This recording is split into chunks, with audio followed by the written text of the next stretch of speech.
Good day, I'm Tamara McHale and this is your JIS News for Monday, August 18. Finance Minister Dr. Peter Phillips says early signs that the previous devaluation of the Jamaican dollar to make it more competitive has resulted in improvements in the local economy. The minister points to the growth in the tourism industry, investor interest in hotel construction and the demand for more locally produced crops. The replacement of imported malt-based products for beer manufacture by locally produced cassava-based product is possible only because of these changes in values, and potentially can result in thousands upon thousands of agricultural jobs and agro-processing jobs. Dr. Phillips was speaking at a recent meeting hosted by the Rotary Club of New Kingston. He said the right valuation of the Jamaican dollar would boost local consumption and the country's business competitiveness. Meanwhile, the finance minister says that even though Jamaica is expected to pass the 5th IMF test, the more difficult components of Jamaica's economic reform program are yet to come. These reforms are more complex reforms, and they involve basically changing the basic operational arrangements of our economy, including the way government functions. If we are to compete in the world, we need to ensure that institutions of government operate at world-class standards. Dr. Phillips adds that the government will continue pursuing changes to the tax structure, divestment of public assets like the Norman Manley International Airport, and improving efficiency at the ports.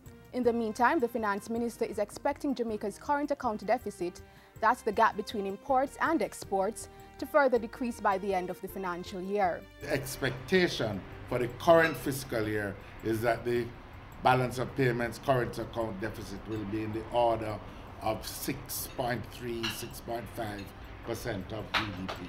The current account deficit for the 2013-2014 financial year was 8.8% of Jamaica's gross domestic product. The Jamaica Customs agency is implementing a major technology-driven system that will improve how it does business and increase revenue collection. The automated system for customs data was launched last week.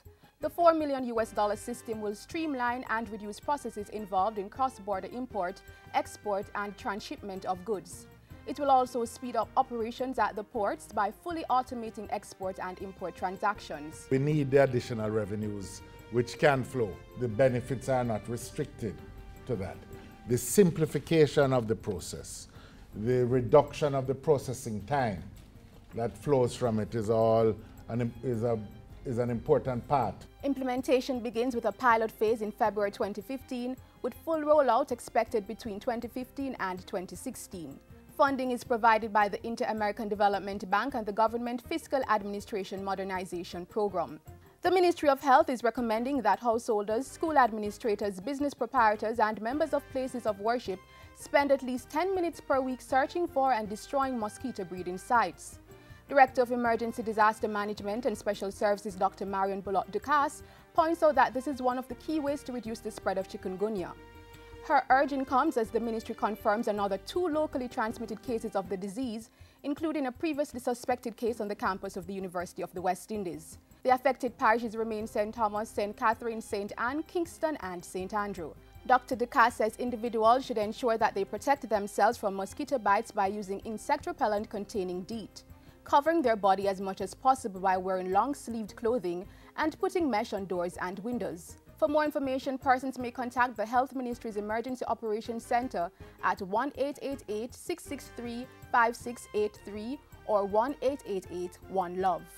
And finally, the Office of Disaster Preparedness and Emergency Management, ODPEM, is ramping up its disaster risk reduction initiatives.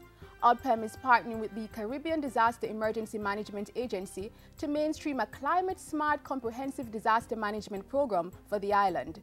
Acting Director General of ODPEM, Richard Thompson, says the partnership is to develop policies and plans for proper risk reduction processes. We are dealing with a number of issues internationally and we have to make preparation for them, but it's bringing together plans and policies that is related to comprehensive risk management and climate change, and also bringing the both communities together in order for us to have a greater impact and greater bang for the buck.